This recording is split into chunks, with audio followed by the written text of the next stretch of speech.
Yeah, it's your boy E3, son of the legendary Godfather, gangster rap, Eric Easy, right? And yeah, you rockin' with NUGL TV. You know, we rich and ruthless, baby. Once again, NUGL TV, rich and ruthless, baby. We choose to keep it real. Really though. That's what I'm talking about. I love that. Well, we're back again, man, doing this coronavirus break. I think things is getting back in. We wanted to kick this season off again after the election. I'm thinking it's going in both angles. There's opportunity for the next president of the United States to lead us into the future. And whoever that is, I think we're going to get down. Today is a special day for me. As a visionary, as a futurist, I got introduced to something that was just so huge and so big. I had to assist in planting the seed and cultivating the soil. Today, my guest is Coachillin. Coachillin is I can't explain it because it's so big. You put it this way, think of Disney World. We're going to plan like that. So I want to introduce my guest, and to my right, who I have here today. Introduce yourself. Everybody knows me as Razor. Razor Blade. Yeah. And next to Razor. Kenny Dickerson, the founder of Coachillin. Now, didn't I tell y'all? Coachillin's in the house. Coachillin. Coachillin. Now, and you know when we say Coachillin, it has to do with cannabis lifestyle. Cannabis business. Not just the business, but the business.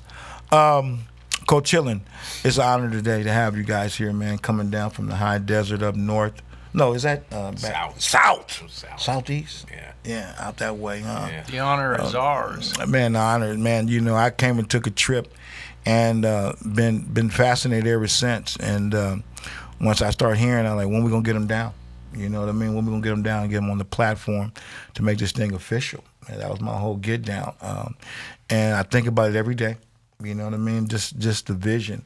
And, we got a couple cannabis brands that's out there that we help support, and we're always pushing that agenda. You know what I mean? They're like, when the hotel's coming, it's coming. Hey, so tell us a little bit about Coachillin before I turn over to Razor so we can get into the aspects of it. Tell us a little bit about Coachillin.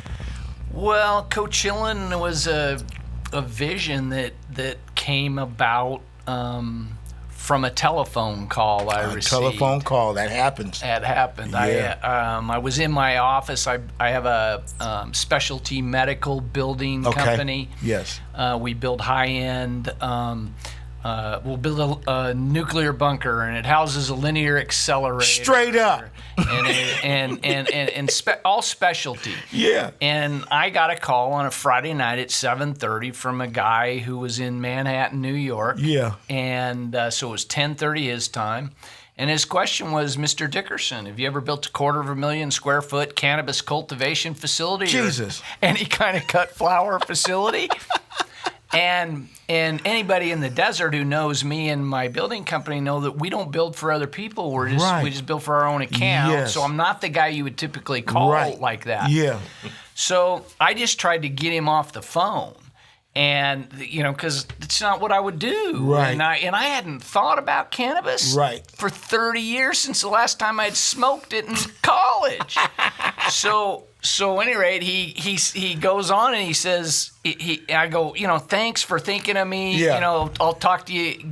Best wishes. See you later. Yeah. He would not let me off the phone. So when that occurred, it finally I thought I would get rid of him. I couldn't get rid of him, and we carried on a conversation, and I wanted to know what the hell was happening in my backyard that some guy from New York, who so happened to be the CEO of a $32 billion company, I wanted to know what is going on in my backyard that I'm getting a call from a $32 billion CEO on a Friday night at 10:30 his time, that it's that important.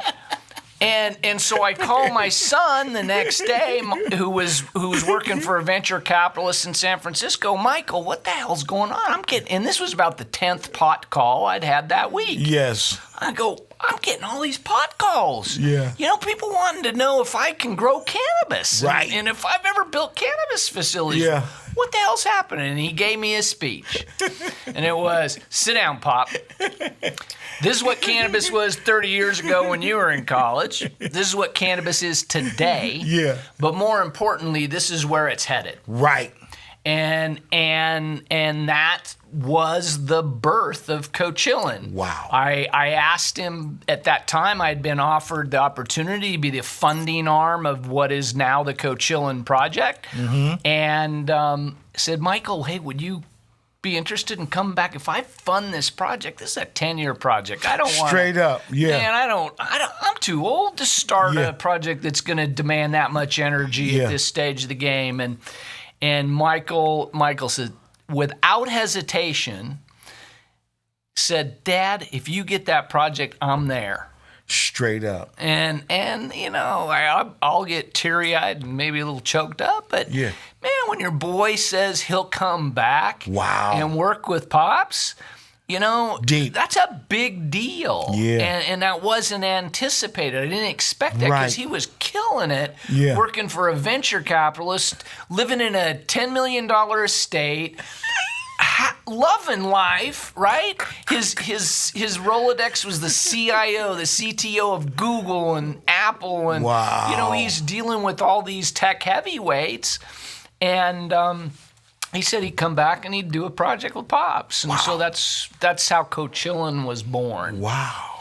And so I'm an engineer, and I wanted to approach the cannabis world being the engineering support behind their troubles. Straight up. And okay, and there's a lot of if you're gonna build 50,000 square foot specialty cultivation facilities like all these are, there are many, many, many trials that come along with that. Yes. And I was just specially equipped to be able to deal with some of those and solve those problems. Straight up. So that's what I did. I set out to make Coachillin a project, and it's 160 acres. At full build-out, it'll be in excess of 3 million square feet. Wow. We just CO'd our first vertical building. We've got another 9 in plan check. And we're going to build a 175-key hotel and an amphitheater. And that's the key all right kinds of brew house, all kinds of things. That's the key. We want this to be an experience. And then we think we've developed a model that will work in any part of the country and part of the world that we can take and move and ultimately, it's a public company because it's too big for a family operation. Right. And today, we're just a family operation. So I got this guy next to me. Of course. I had never planned on touching the plant. I had only planned on being a builder supporter of the industry. Yeah. And then after doing a couple of razor samples, absolutely, the game. I learned what some real cannabis is today. Yes. And so Razor and I partnered up to help him build his dream, Mystic Springs, and we're off to the races. I love it. You know, when you're I look at the spiritual incubation factor. You know what I mean? No malicious intent. Good people, good business. Yeah. This is what I love to do. You figured it out. I knew my first day. He's one. You know what I mean? And then to hear the story, you know what I mean? That's part of it, everybody's testimony. And to see a unit to come together, I seen success. You know what I mean? Especially with the motivation, especially when you already invested your funds into something. It's not a dream, it's real. You know, especially touring the facility, I was just blown away that this is really happening. You know what I mean? It's really going on. Within my community, you know what I mean? It's mind-boggling. Now I know what are the ins and outs of a project like this, as far as being such a big vision. Just for smaller entrepreneurs to know, you know what I mean? It's not easy. It sounded easy. Oh man, you know it's what hard. I mean? It's hard. It's You made and it it's sound easy, still which hard. which geniuses do. You know what I mean? Well, I will tell you, nothing about it has been easy. California Environmental Quality Act. I'm a net zero That's builder. what I'm saying. And Straight you start up. dealing with all these bureaucracies, Yes. and they're set up to do good, and they mean good, and they mean well, but in the end, their systems are in place to basically stop you from generating your vision. And so it's been a rough road, and it seems like at every start there's a stop, and I like to use Maxwell's phrase: keep failing forward. Yeah. We just keep failing forward. So when you make a mistake, and I've spent millions on this project that were mistakes that I won't repeat in Coachillin 2 or Coachillin 3 or what have you. But nonetheless, I think we're to a point now where we're really good at what we do. We really understand the industry. We can build some top-level facilities quickly that meet all of state regulations and are really efficient.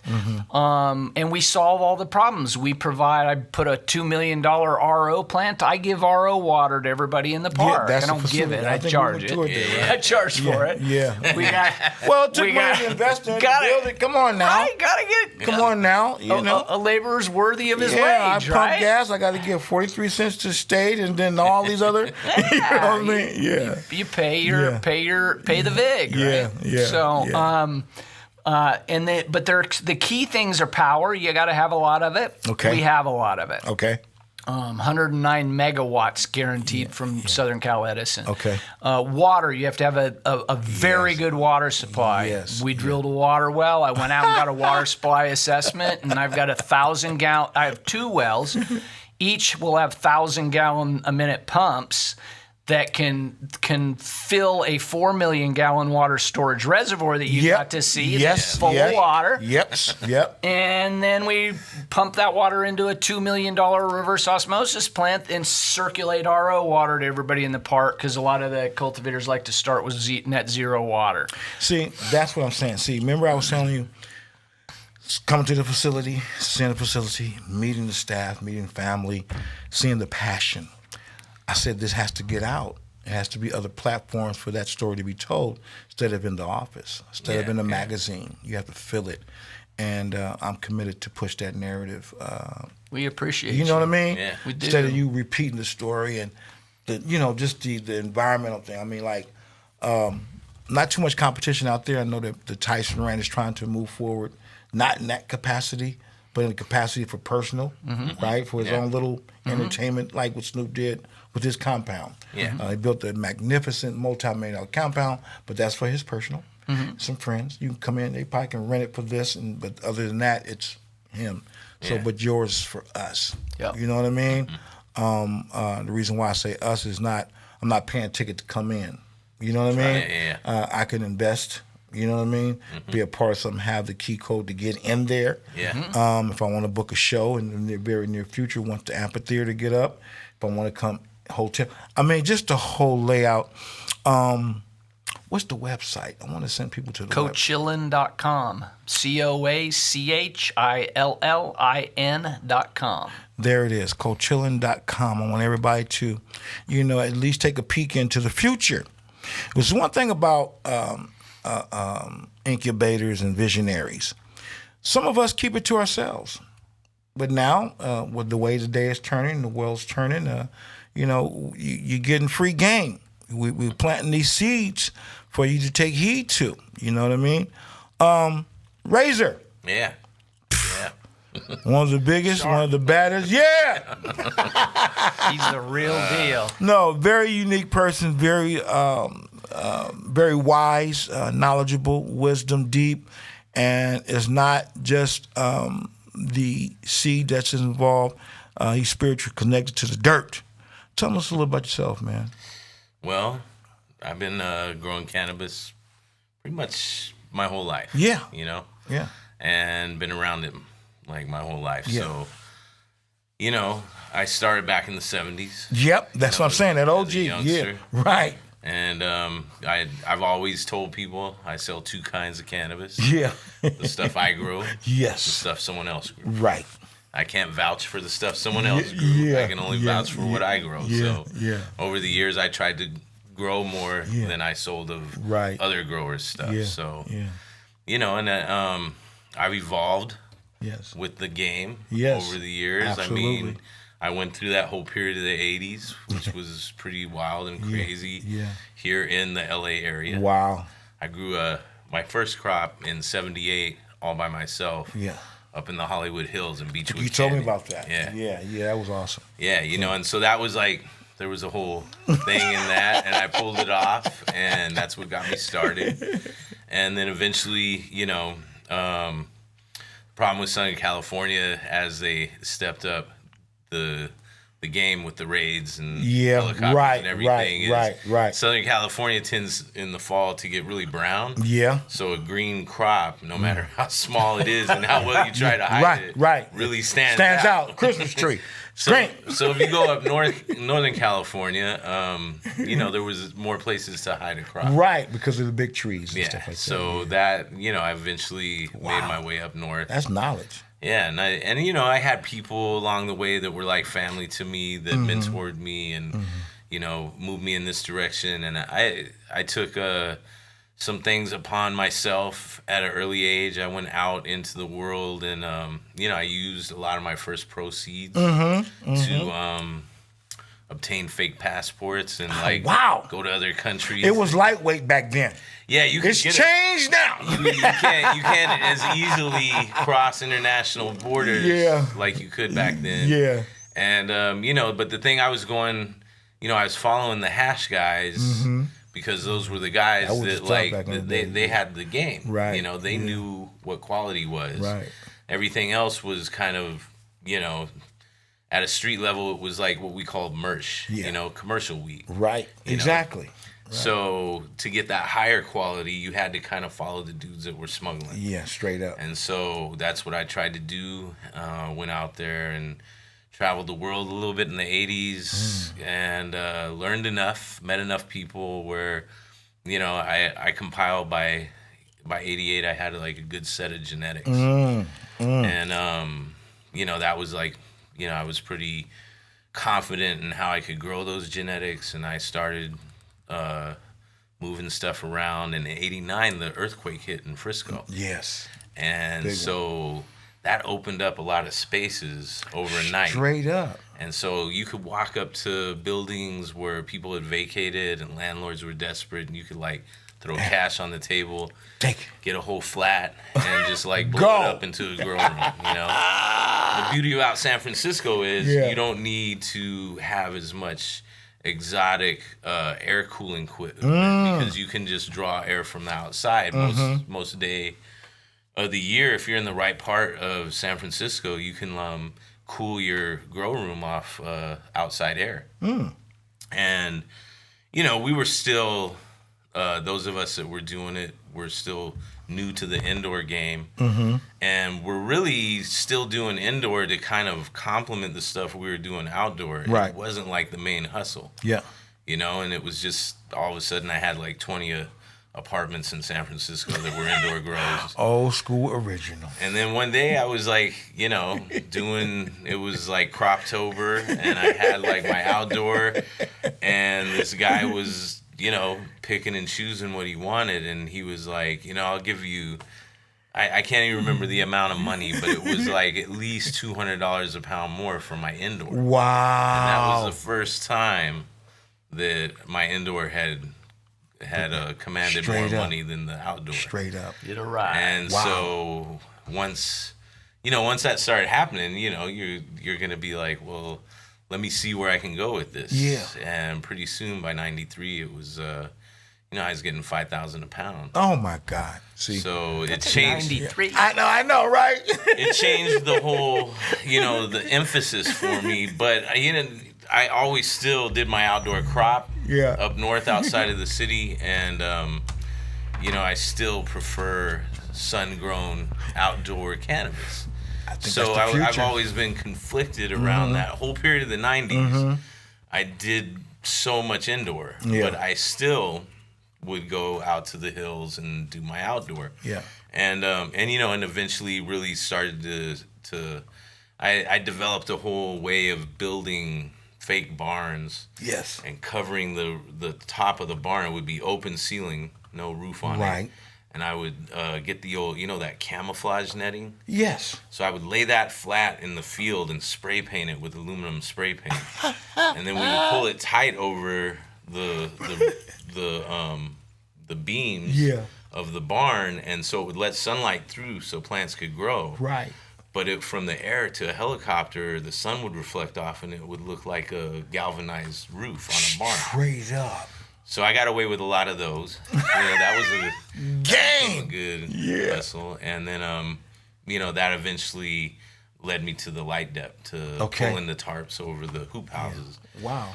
And, I just kept going with it. I kept developing, from one area to another. If one area got hot, if I got raided, I moved to another area. Straight up. I partnered with people in different areas so I could, have like sway. The end of every year, Croptober was... Croptober. That was the time to sell, and you had to compete in the market. Yeah. The market usually went down around the Bay Area. Yeah.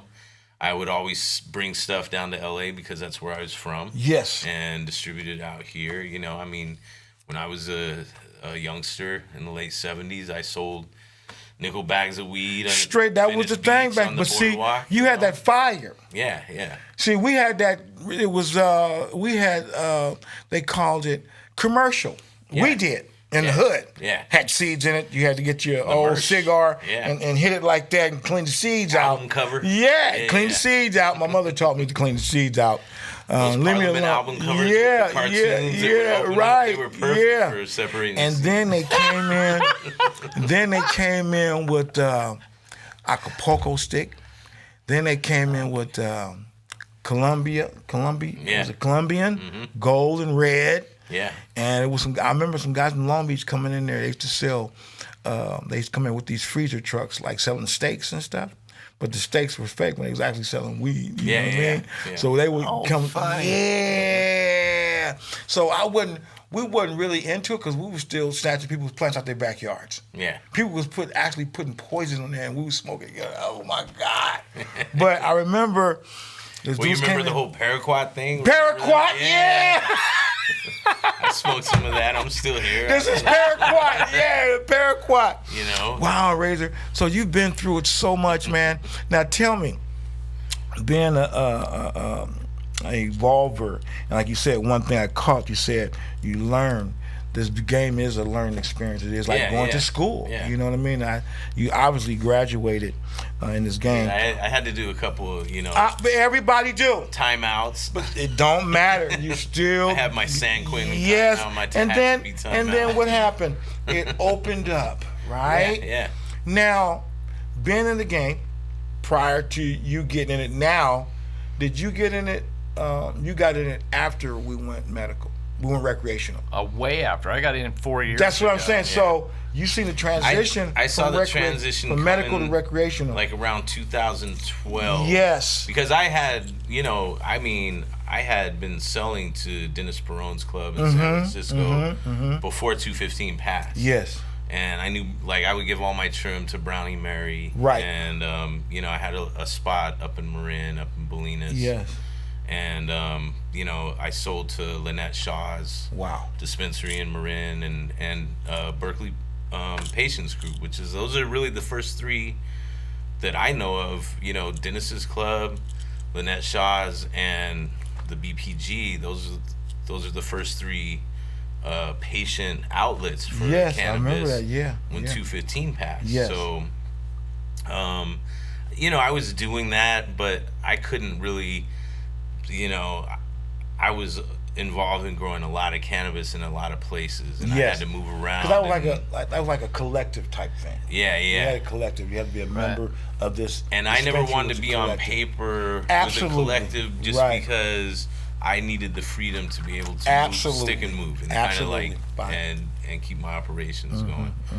So I I loved what they did with 215 and everything, but I couldn't really like come out of the shadows and be a part of that. Yes. I had to do my thing. In fact, Kamala Harris was assistant prosecutor. You're damn right. And head of a task force Yes. that was trying to identify me for a while in San Francisco. Man, she sent one of my buddies up the river. Yeah.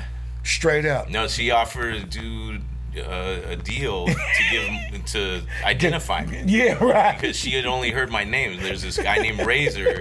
If you can like tell us what he looks like, give us a description, anything, we'll give you. And he took the 5 years rather than rat me out. So you see, that's definitely somebody whose books I put money absolutely on and took care absolutely. of. Because absolutely. they did that for me. Absolutely. Love the game. Love the game. And now, Kamala Harris is where she is, and love the doing her game. thing. Not so I've had to like practice forgiveness. Hey man, listen, figure it absolutely. out. Figure it out. Everything is for educational purposes. I remember going to jail for cannabis as a youngster. Thank God for Obama giving a Prop 47 where we can go and expunge everything you ever done. Yeah. I did that, and then 3 months later, we booked tour for Canada. And I know Canada was one of the hardest. Yeah. And got to Canada. Quick story, because we're going to wrap it up. Got to Canada. Came out. And then the guy said, Arnold White. Yeah, he said, come over here. He said, what are you to the artist? I said, I'm the manager. He said, so if you can't come in our country, do the show goes on? I said, absolutely. I'm going to make sure it happens through my DJ and through my artist. I'll make sure the promoter knows that I can't make it. I'm just administration. But can you tell me why? He said, well, we see you got arrested. Now, when I was a knucklehead, I cashed 2 bad checks. Fuck it, right? Got probation, paid the restitution, got probation, played it out, but it was on there. Did not know things like that. It's like a murder. Oh, to things Canada. like that, Canada. Yeah. That type They're of not crime. having it. It's like murder. Yeah. He said, Mr. White, but you sound like a good guy. We're not gonna take off your jewelry. We're not gonna send you to the back. But can you book your flight home right now? Hell yeah! He said, but this got expunged. He said, you did? He said, can you prove it? I said, let's look. So I hit all my emails from my attorney looking for this expungement paper. Found 8 of them, but couldn't find that one. Print them out, and they were looking. You know what I mean? It's wow, we didn't see this on your print yet because they're supposed to be moving that shit, right? Yeah. He said, look here, Mr. White, let's get through this. I'm pretty sure you're going to come back again. But if you bring those expungement paper, you can come visit our country. Not even 2 months later, I went back. Oh, good. Nice. And they called me in the office. They said, Mr. White, we seen you on the manifest. Did you got what we need? Pow! They said, we're not even going to look, Mr. White. Boom, boom, boom. So it worked out. Yep. Yeah. It worked out, and it's been working out ever since. I've been in Australia, New Zealand, Fiji. You know what I mean? Australia was rough, but so it worked. But when in the election yesterday, 3 new states now wiped out every fucking thing, right? Yeah. All and criminal and went all in on recreational. Yeah, so exactly. Now I think a solid third of the states in this country have basically legalized cannabis. Now, competition. We're going to wrap it up. And we're going to do a part 2. I'm going to come out there and we're going to chop it down because I want to walk the facility. Yeah. Competition. Bigger money. Philip Morris. 1 million acres out there up north somewhere. President Trump signed the Green Deal. Not the Green Deal, but the farmers deal. Right. Farm deal. Yeah. Which authorized CBD, hemp. So they're growing hemp. I met with them earlier. Which is cannabis. Which is cannabis. But they just doing it for experimental purposes, but they're growing fucking big things of hemp. Yeah. Now, if we go legal, what does that do to the game? Because the big money going to come in here. I just feel like I've been competing on the market. I've never been the biggest grower. Yeah. Or the biggest smuggler. Yeah. But I've been competing on that market for over 40 years. You're good. And I've done good. See, keep him close. And so, That's what I'm saying. you know, I just feel like, I welcome competition. I'll take the Pepsi challenge any day of the week. You know, before we wrap it up, tell me a little bit about, come on, Mystic Spring Farms Cannabis. Can I get a nose on it? Yeah, for sure. 10. These are all same flavor? Same flavor? Yeah, that's the Legacy Melon. Oh, wow, Legacy Melon. How did this come about? One of your strands, one of your seeds? That's a genetic I've been working on a while. Mystic Springs available out there? Or is this something that no, together? that will this only is personal? be that will I love you. That is coming soon. We're developing that line. Yeah. So, but that's gotta get together. You know, a sample. Get us some artwork. I think our next magazine is coming out. You guys are definitely in it. I've seen some stuff, some write-ups and stuff. Yeah. I did the intervy giving the background about. Yeah. I've seen that. Which, you know what? I never answered the question direct for CJ. I hope you can forgive me. Yeah, you get it. But if anyone really wants to know the story on Skywalker OG, I helped develop the Skywalker genetic, which then a guy took from Bolinas back to Amsterdam. Yeah. And Dutch Passion was selling it. It wasn't a big hit. It was kind of what they call hippie weed. Right. You know, it was like a real cool high, but it wasn't like what the kids were looking for. So, you know, it was a Mazar El Sharif Kush. Yes. Which is more of a high CBD Kush. Wow. And what I did was I then took the Skywalker genetic that Dutch Passion was selling, and I crossed back into it a Colm Kush, which is like a real high THC, high elevation Kush. Yes. And that's what Skywalker OG became. I want to commend you. Thanks again, Coachillin.com, right? Yes, sir. Check out what we're building out there in the high desert. Razor, my guy, thank you for the opportunity to hear the story and the game. Thanks for having us out. Just having that game, man, is very influential to our community. You know what I mean? Agreed. We're a small community. We're not trying to be the biggest community, but there's patients and clients who love to hear new things, what's going on. So I want to commend everybody. Thank you again. Appreciate it. Let's give everybody a rock. Coachillin, Razor, appreciate it. Okay, I got a second. Yes, you do. So anybody that can go on Instagram right now, there's an old school grower, needs help badly. Okay. It's OG bottom score Eddie Lep. Yes. EDDY. And make sure we put that in the description. Yes. He could use all the help he could get right now. Got it. And that Instagram is what again? And he's definitely one of the OGs that we owe a lot to. What's that Instagram again? It's OG_EDDYLEPP.